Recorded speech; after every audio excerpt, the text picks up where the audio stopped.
The smell of cordite and burning flesh filled my nostrils as Japanese bullets whizzed overhead, each one a deadly whisper that could end my life in an instant. I pressed my face into the volcanic sand of Iwo Jima, my M1 Carbine gripped tightly against my chest, my heart hammering against my ribs like a trapped bird. The beach was a nightmare of chaos, smoke, explosions, and the screams of my fellow Marines. I was Private First Class Ira Hayes, a Pima Indian from Arizona, and this was hell on earth. February 19, 1945. D-Day on Iwo Jima. The water around me was stained red with blood, both American and Japanese. My amphibious tractor, an LVT, had been hit just as we hit the beach, throwing me into the surf. I'd managed to scramble ashore with my rifle, but most of my gear was lost. Now, as I lay there in the sand, watching the carnage unfold, I wondered if I'd even survive the hour, let alone the battle for this godforsaken island. "Move it, Hayes. Get off the beach," Sergeant Genaust shouted, pulling me to my feet. He was a tall, broad-shouldered man from Pennsylvania with a voice that could cut through the roar of battle. "The Japs have these pre-registered mortars zeroed in on this exact spot. They're just waiting for more of us to pile up here." I nodded, my throat too dry to speak, and followed Sergeant Genaust and a handful of other Marines up the black sand beach. Behind us, the beach was already littered with wounded and dead Marines.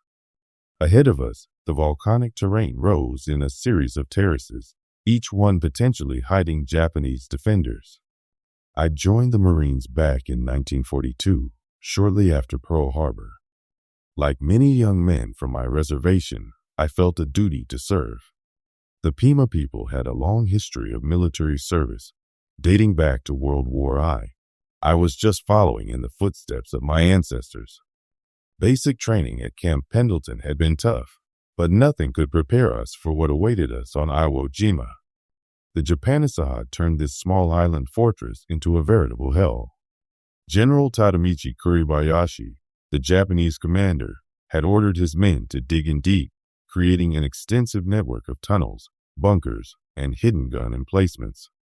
The Japs weren't going to defend the beaches. They were going to make us fight for every inch of this volcanic rock. Our training had emphasized the importance of taking cover and moving quickly. But on Iwo Jima, cover was scarce and movement was deadly. The volcanic sand offered little protection, and the terrain was a maze of natural caves and man-made fortifications. As we moved inland, we encountered our first real resistance. Japanese machine gun positions opened up from a ridge ahead of us. Bullets kicked up sand around us as we dove for what little cover existed. "Fire and maneuver," Sergeant Genaust yelled. "Some of you provide covering fire while the rest flank those positions." I joined several other Marines in laying down suppressive fire with our M1 Garands and Thompson Submachine Guns, while others worked their way around the ridge. The distinctive ping of our M1 rifles was soon joined by the deeper thump-thump of our Browning automatic rifles. We finally silenced the machine guns, but not before taking several casualties. I saw Corporal Miller, a kid from Texas who'd just turned 20, take a bullet in the chest. He fell without a sound, his eyes wide with surprise. We moved on, deeper into the island. The terrain became more treacherous, with steep cliffs and ravines that concealed Japanese defenders. The fighting was brutal in close quarters. We were using grenades, bayonets, and even our rifles' butts when ammunition ran low. By the end of the first day, we'd advanced only about 500 yards inland. We'd suffered heavy casualties, but we'd established a tenuous foothold on the island. That night, as we dug in for what little rest we could get, the Japanese began their nightly artillery and mortar bombardment. The sky lit up with tracers, and the ground shook with each explosion. I lay there in my foxhole, thinking about home. I thought about my family on the Gila River Reservation in Arizona. I thought about my mother's worried face when I told her I was joining the Marines. I thought about the life I'd left behind, fishing, hunting, the simple rhythms of reservation life. But those thoughts were quickly replaced by the reality of our situation. We were 6,800 miles from home, fighting on a small volcanic island against a determined enemy who would rather die than surrender. The Japanese fought with a ferocity that was both terrifying and, in a strange way, admirable. They would emerge from their tunnels in suicidal banzai charges, screaming battle cries as they charged our positions with bayonets fixed. The second day of the battle was just as brutal as the first. We continued our advance, methodically clearing Japanese positions. The heat was oppressive, even in February, and the volcanic sand got into everything: our weapons, our food, our wounds. It was during this phase of the battle that I first encountered the Japanese in their tunnels. We were advancing through a ravine when a machine gun opened up from a concealed entrance. We threw grenades into the opening, but more Japs just kept coming out. "We need to get in there and clear that tunnel," Sergeant Genaust said. "Hayes, you're with me. The rest of you provide cover." We approached the tunnel entrance, our weapons ready. Inside, it was dark and cramped. We could hear movement and the occasional Japanese voice. I threw a grenade in, then we followed it up with bursts from our Thompsons. The fighting inside the tunnel was chaotic. It was hand-to-hand combat in near darkness. I saw Sergeant Genaust go down, hit by a bayonet, but he managed to kill his attacker before collapsing. I finished off the remaining Japanese with my bayonet, my heart pounding in my chest. By the end of the second day, we'd reached the base of Mount Suribachi, the 546-foot volcanic cone that dominated the southern end of the island. The mountain was honeycombed with Japanese defenses, and it would prove to be one of the toughest challenges of the battle. The next few days were a grueling slog up the slopes of Mount Suribachi. The Japanese had fortified every possible approach, and they fought tenaciously to defend their position. We advanced yard by yard, taking heavy casualties, but never giving up. It was during this phase of the battle that I first met the men who would become my closest comrades: Mike Strank, Harlan Block, Franklin Sousley, and Rene Gagnon. We were all members of Easy Company, 2nd Battalion, 28th Marines, 5th Marine Division. We came from different backgrounds: Strank from Pennsylvania, Block from Texas, Sousley from Kentucky, Gagnon from New Hampshire, and me from Arizona. But we shared a bond forged in the crucible of battle.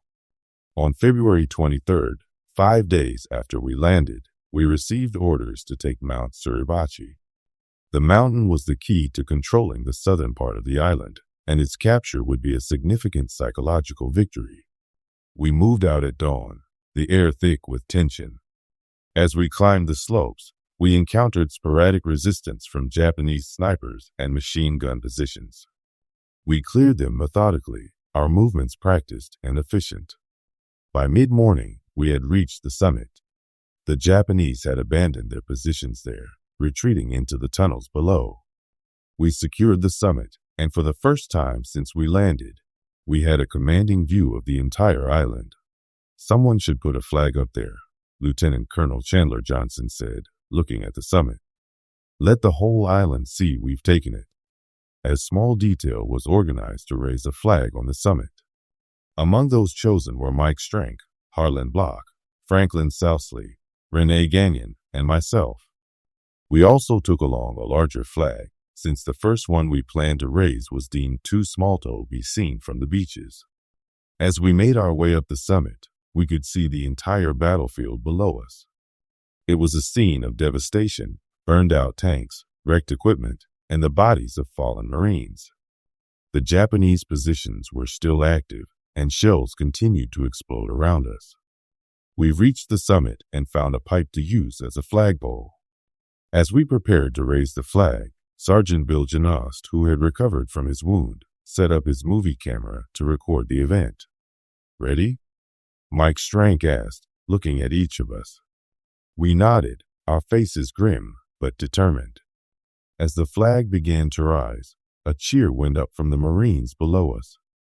It was a moment of pure elation in the midst of hell. I felt a surge of pride. not just for taking the mountain, but for representing my people, the Pima Nation, in this historic moment. Sergeant Genaust captured the entire event on film, including the second flag raising that would become the iconic image of the battle. But what many people don't know is that I was there for both flag raisings, and that the first one was just as significant to us who were actually there. The raising of the flag on Mount Suribachi was a morale booster for the entire division, but the battle was far from over. The Japanese still controlled much of the northern part of the island, and they continued to fight with their usual ferocity.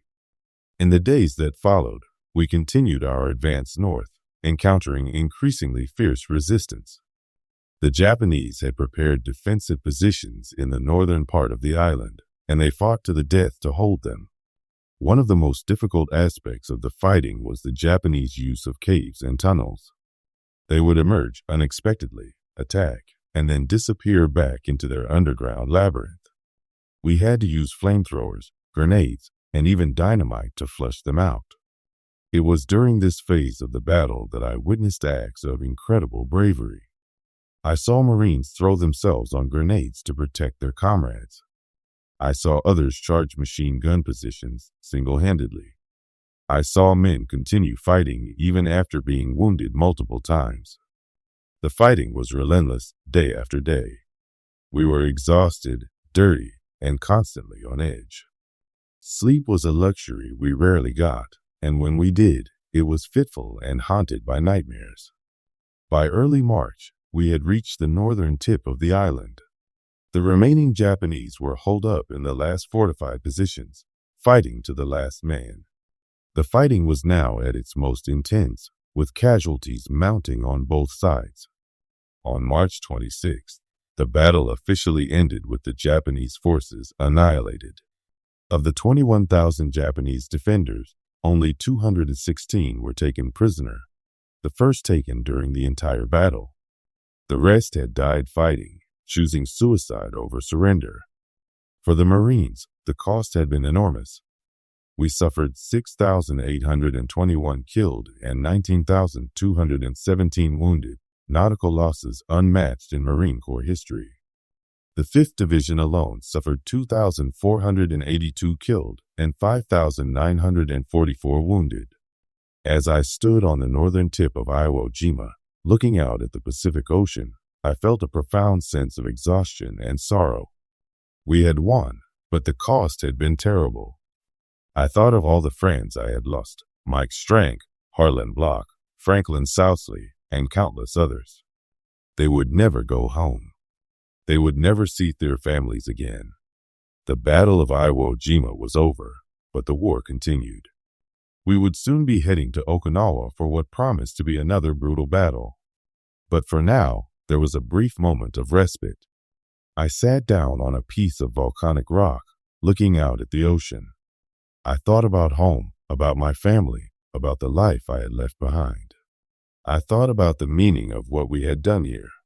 We had taken this island at tremendous cost, but why? What had we really accomplished? I knew that Iwo Jima would serve as an important airbase for our bombers attacking Japan. The capture of the island would shorten the war and save American lives in the long run. But in the immediate aftermath of the battle, with the cost so fresh in my mind, it was hard to see the bigger picture. As I sat there, I remembered the raising of the flag on Mount Suribachi.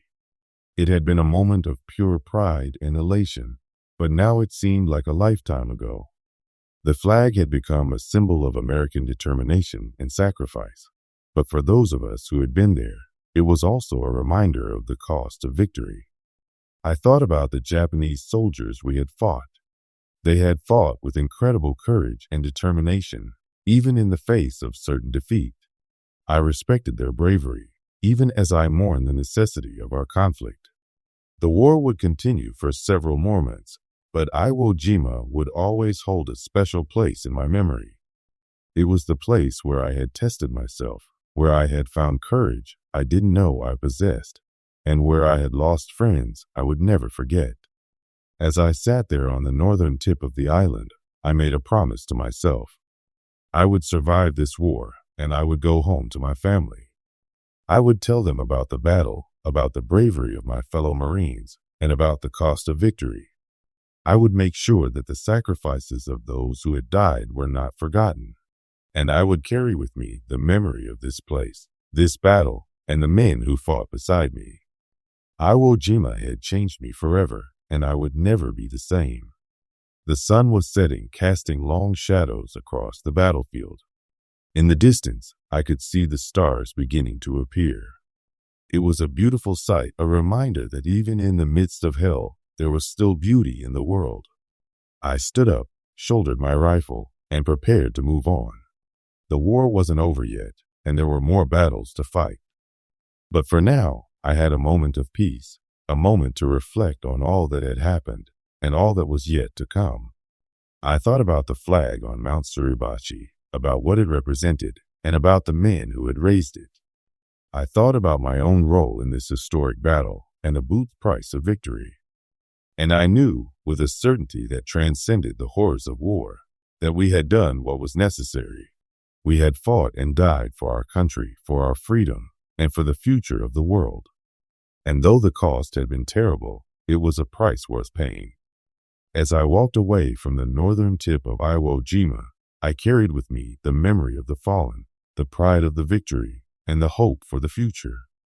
And I knew that I would never forget.